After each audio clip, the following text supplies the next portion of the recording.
We're going to continue talking about enzymes and how they work and some of the properties and the enzyme kinetics and how they can be regulated by different types of activators and inhibitors.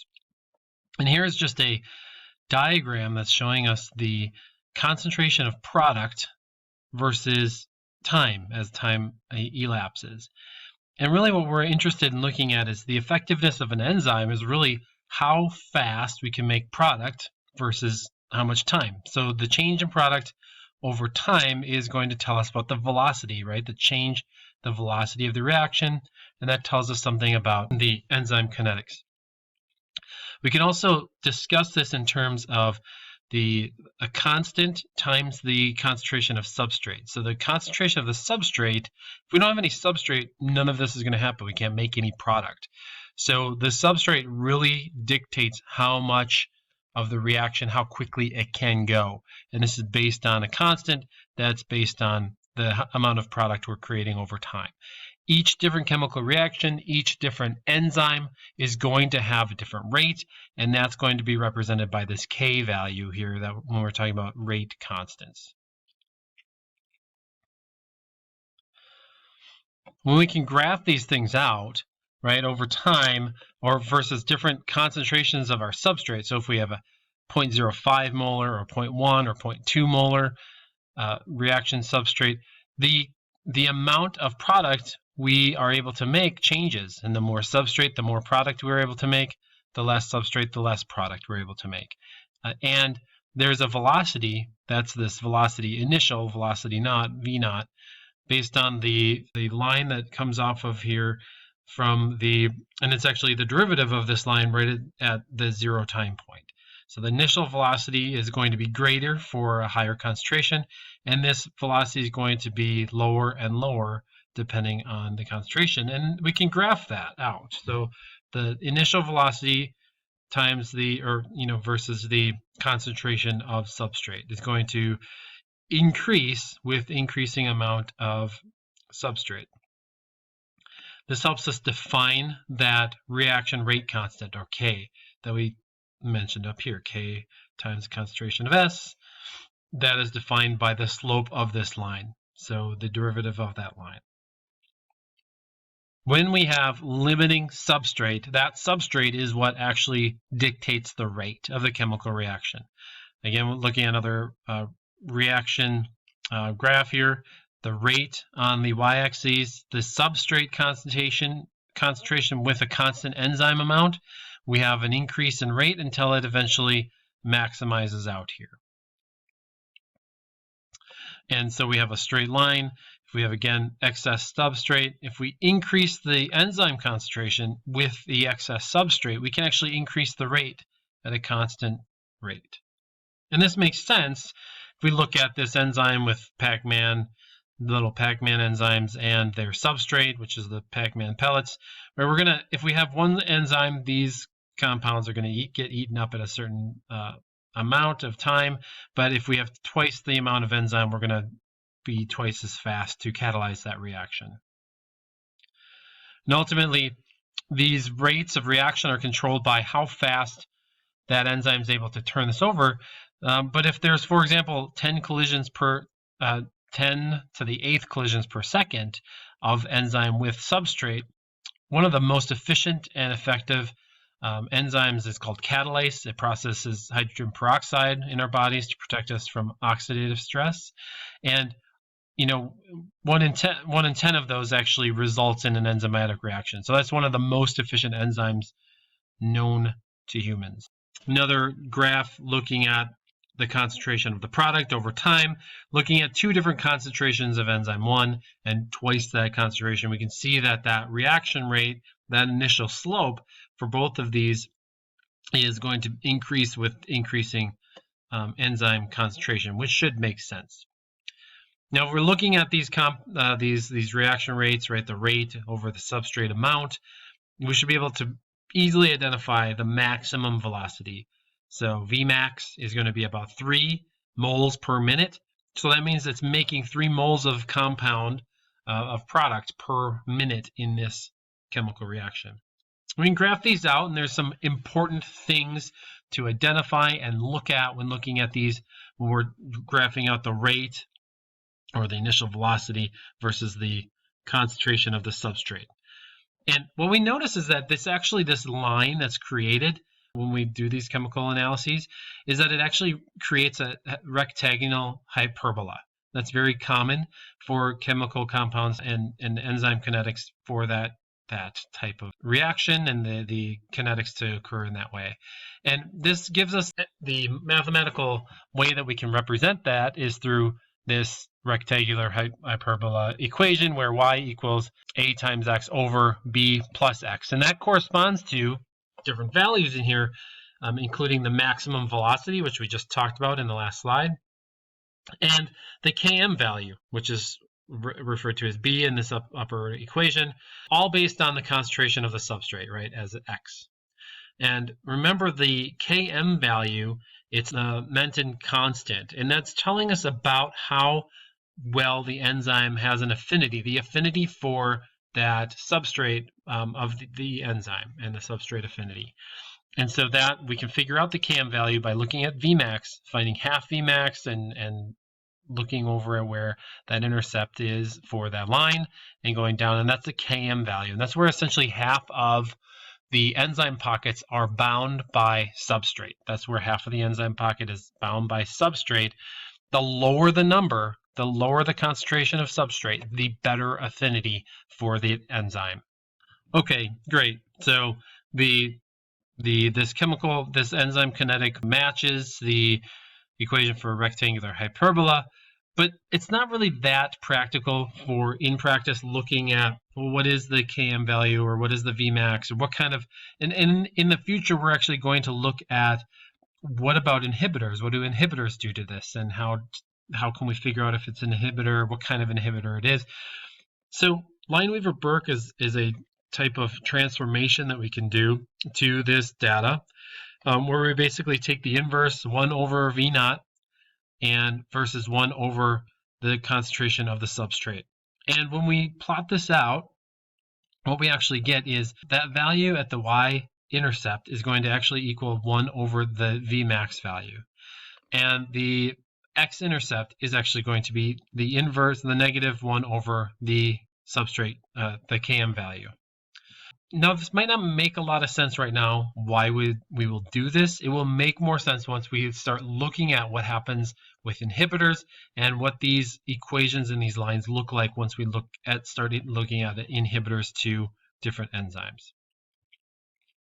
So here's the Lineweaver-Burke equation, and this actually gives us the equation of a line. So 1 over V naught, so y equals mx plus b, right? This is the equation of the line, and these different components are what we're actually graphing out, and this is how it all works. So if we get the slope, right, that is going to be equal the Km value over Vmax. If we get the y-intercept, that's going to be 1 over Vmax. So we can use all of this information to solve Vmax and Km values as well. And it's easier to graph a line than it is to graph a rectangular hyperbola and solve these constants. So that is what we do. It's a little easier and to work with this type of this reaction, and we can graph this in Excel easily. More people can handle this data a little easier. Before we use that Lineweaver-Burke transformation to start to look at and examine different types of inhibition and activation, we're going to talk about the different types of inhibition. There are different ways that we can do this. We can have feedback and allosteric control. There are two different strategies. We're going to talk about both of them.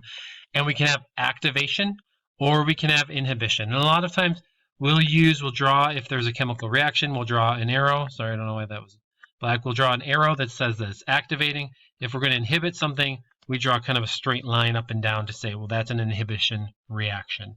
So you'll notice that straight line is right here. We have that kind of line with the end block. We're saying, here's an example of feedback inhibition. And if we have a chemical reaction where we have substrate A is bound by some enzyme and it turns into B, and then there's another enzyme and we have C, and so forth. But B can also be sidetracked into X, Y, and Z reaction mechanism as well. And each of these arrows is a different chemical reaction and presumably catalyzed by a different enzyme. Now, if we go from A to B and then B starts to go down here and make Z, if we make a lot of this compound Z, it actually comes up and it can inhibit this enzyme from making more X, Y, and Z. So this is a way that we can have feedback inhibition. That formation of a final product actually goes upstream and inhibits an enzyme upstream of it. Here's an example of aspartate, aspartyl phosphate, semialdehyde, homoserine, right? You can see that once we make all of these different amino acids, some of these can come back and feedback and inhibit different processing of aspartate into these further down amino acids.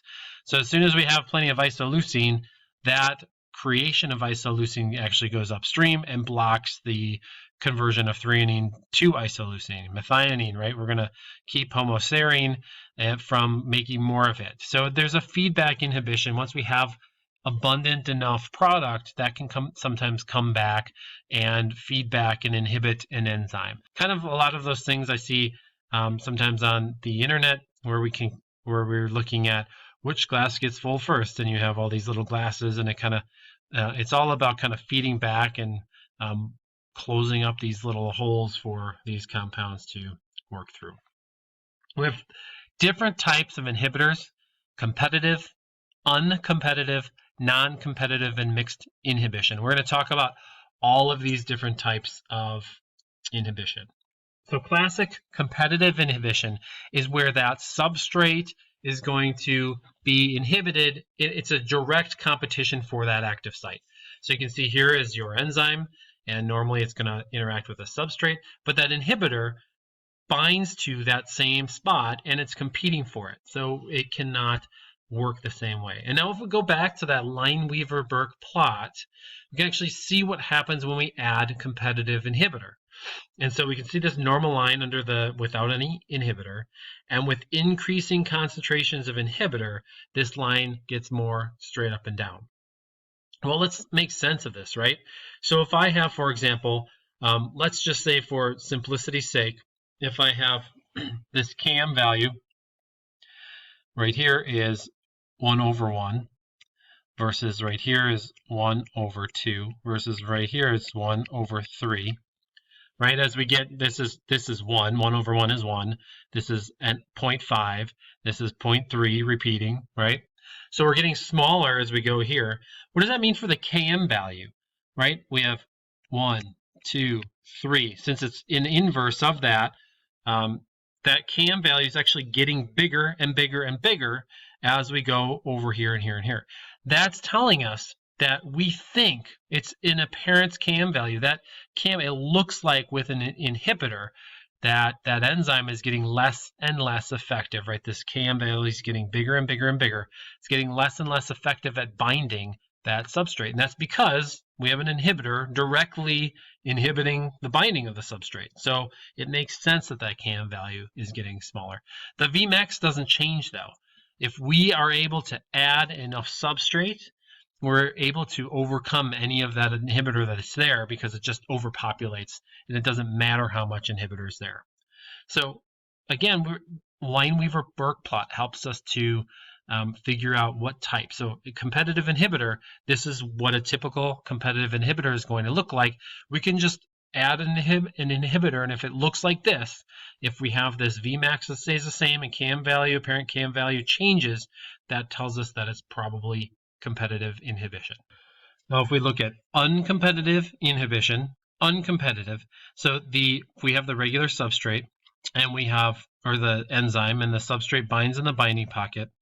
Now there's another different binding pocket for the inhibitor that's separate and unique and different from that substrate.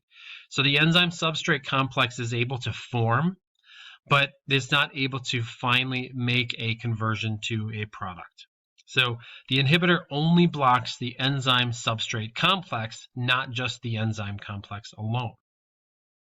Now you'll notice that this is different than the previous version, where we see that these are parallel lines now instead of converging at the y-intercept here. So the Km value, the parent Km value, actually is going to be getting better. It looks like it's binding better, but the Vmax is getting lower and lower. So the Vmax goes down during this inhibition process. So there's no way we can increase the substance concentration to outcompete the inhibitor because it's binding at a different site on the enzyme. So to look at this, let's just look at the control example. If we have a Km, a negative Km value equals -2, right? That apparent Km would be 0.5. So that would be for the control. Now, if we get to a more negative number, the negative Km equals -4. That gives us a 0.25, and then this Km value 0.167. So this Km value with this uncompetitive inhibitor, it looks like the binding efficiency is going down, but we're also changing. The Vmax is also changing while we're doing this. The increased inhibitor, it looks like the apparent Km value is decreasing, which would suggest that the binding is getting better. Which appears that way because the inhibitor is helping keep the substrate bonded without reacting. If we look at a non-competitive inhibitor, that's where the inhibitor can bind to either the substrate enzyme complex or just the enzyme complex alone. So it can do both of these and eventually block the completion of the reaction. Now this changes where now the Km value appears to never change. So this 1 over Km value is always the same. It intercepts at the y-intercept. But now the Vmax, that looks like that it changes. So the Km remains constant while the Vmax can change. It's kind of a weird situation. It's basically where, see if we have the Vmax is 1, and then we can go to half of Vmax is 0.5. And the Km value is here, versus if we reduce the Vmax equally and it's to 0.5, then we go to 0.25, it's the same. So the enzyme, the Km value actually, regardless of if it's inhibited or uninhibited, it ends up being the same. So it's kind of a weird combination that happens here. It seems weird that you can have that, but it's able to happen. It's possible, as you can see here. This is how we can use the Lineweaver-Burke plot to figure out if it's competitive, uncompetitive, or non-competitive, and these are the results. Looks like it raises the apparent Km value, but Vmax remains unchanged for competitive. Uncompetitive means that it lowers the Vmax and Km, but the ratio of those two remains unchanged because we have those parallel lines that are happening. And then the non-competitive lowers the Vmax, but the Km appears unchanged. That's where they kind of intercept at the x-axis. Why do we care? What does that matter? Who cares if it's competitive, non-competitive, uncompetitive? Well, it helps us understand how an enzyme's working, and it helps pharmaceutical companies develop useful drugs. If it's a competitive inhibitor, or if we know something is acting as a competitive inhibitor, we know it's acting in the binding site. If it's non-competitive or uncompetitive, it's got to be binding somewhere else. It's not the active site. It's some other allosteric site. And that allosteric is that vocab word that basically means it's a site that is outside the enzyme active site that influences enzyme kinetics. So they can use this Km data and Vmax data to fine-tune drugs and see which drugs inhibit the best, which ones are changing the activity of that enzyme reaction the most. So let's look closer at allosteric regulation.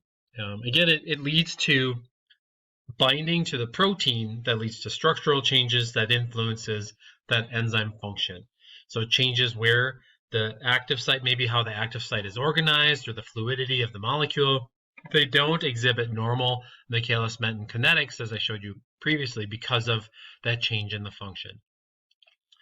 A lot of allosteric enzymes can change or modified by normal metabolic inhibitors and activators. So you can have allosteric components that actually inhibit and activate it, make it more effective and more efficient as well. So a lot of times these work as more sigmoidal curves rather than hyperbolic. So this is an example of a sigmoidal curve where there's this kind of exponential growth and then it kind of fades off, and so we get this maximum velocity eventually. But we've got this increase, a drastic increase at a certain concentration of substrate that increases how it's working. Here's an example of These are where we have tensed. This is kind of two different terms. T versus is the tensed form of the enzyme, and R is the relaxed form. And so the R form is relaxed, and it's able to actually work more effectively and efficiently. The tensed form works less effectively and efficiently. So with really low substrate concentration, we get really low velocity of reaction because these tense forms don't work very effectively. Once one of these enzymes is bound by substrate, however, we get the relaxed form, and then we can start kind of increasing the reaction rate. So this actually makes everything work a little better. And this being bound helps to induce you see how this kind of changes the shape. It's not completely. The things that are touching it to the sides, they work a little more effectively. And if we have two bound, we have all. These are really relaxed and helping to influence these. So as we kind of change the bound state of this, the more that are bound, the more effective they are. And that's why the increase of the reaction rate when they're all bound. Not only the sites that are catalytically active are increased their efficiency, but the adjacent and associated proteins can be as well. Many times they're non-covalent interactions that can change the shape. So intermolecular forces that can come in and regulate this. So this is the enzyme. Here we have the substrate up here and the allosteric site, and here's the active site here. So normally we have the allosteric regulation. We have a normal chemical reaction under normal conditions. We have the enzyme and substrate bind and react chemically. But here we might have the allosteric site on a different region that might change the shape of the active site and allow the substrate not to bind. So here's a negative regulation that can occur. When we're looking at cooperative binding, something more with hemoglobin and oxygen binding, we can kind of see these changes over time when we have activators versus inhibitors. And we see this more when we have activators, we have more of a hyperbolic binding, and then the sigmoidal binding under normal condition, even more enhanced or changed sigmoidal binding when we have an inhibitor present. So Vmax ultimately with these types of reactions are going to be the same, regardless of if it's inhibited or activated, but the Km value will change. You can see half of Vmax, right? As we inhibit it, it's going to go to the right. That means the Km value is increasing. That means it's less effective. It's less effective at binding. So that the activator is going to give us a more hyperbolic and a better apparent Km, whereas an inhibitor is going to give us a larger number Km and a worse Km. Here's an example of allosteric enzyme regulation in glucose metabolism. So when we get fructose 6-phosphate is one of those compounds that we're going to see in the future when we start looking at glucose metabolism. We have phosphofructokinase 1 is the enzyme, and it's going to use ATP and this phosphofructokinase as the substrates for this chemical reaction. We're actually going to phosphorylate this alcohol group with a phosphate group. That's actually going to then go downstream, and eventually we're going to get phosphoenol pyruvate, which is shown here. The production of a lot of this phosphoenol pyruvate will actually come in and bind to phosphofructokinase 1 in an allosteric site, and it binds and changes the effectiveness of this chemical reaction. So when there's not this present, ADP is actually able to bind this phosphofructokinase 1, and it increases the speed at which this happens so we can make more phosphoenol pyruvate. So these are the two possibilities where we have this phosphoenol pyruvate inhibiting this enzyme, and then the other option is if we have high amounts of ADP, low amounts of ATP, right, we can actually increase the activity of this chemical reaction, and it helps to regulate that the manipulation of where we have different metabolites in our bodies. So here's where we would have the phosphoenol pyruvate that would be inhibiting the phosphofructokinase. This is the enzyme, right? Normal state, it would be this way. With the phosphoenol pyruvate, we'd be here. And then with the ADP, that would actually activate that chemical reaction. And that makes sense, again, because if we have really low amounts of energy, which would mean we have high ADP, essentially low ATP concentrations. We want to increase this chemical reaction to undergo the breakdown of glycolysis and the formation and creation of more energy. When we're really energy dense and we have a lot of ATP and low ADP concentrations and maybe a lot of phosphoenol pyruvate, that would say that we've probably processed a lot of sugar and we have a lot of energy. And so we don't need more, so we can block this and help form the processing of these larger groups into glycogen stores and fat storage.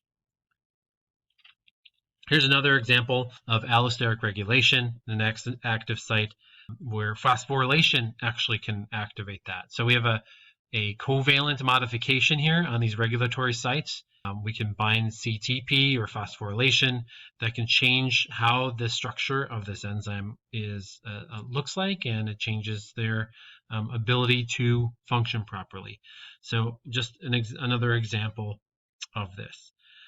This is kind of an idea of metabolic channeling, when the product of one reaction is transferred directly into the active site of the next. And we can see this on ribosomes do this frequently, where we have the binding of the transfer RNA and is pushed into the next enzyme, and then we have this other group here. So we kind of channel this from one component to another. The ribosome seems like the perfect example for this type of activity.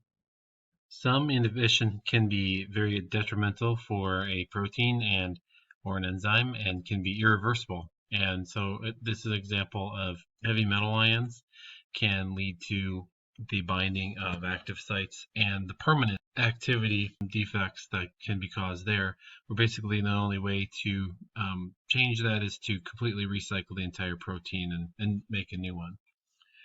Other types of drug classes have been identified and used. An example of is the angiotensin 1 is a precursor to angiotensin 2, and angiotensin 2 is important for elevating blood pressure and causing the contraction of blood vessels. But the American pit viper has a component that actually acts as an ACE inhibitor, which is an enzyme or an inhibitor that blocks that conversion from angiotensin 1 to 2.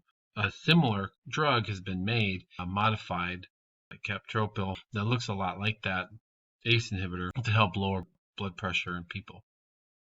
So this is where I'm going to stop here for these videos, and we'll continue talking about cofactors and coenzymes in the next set of slides.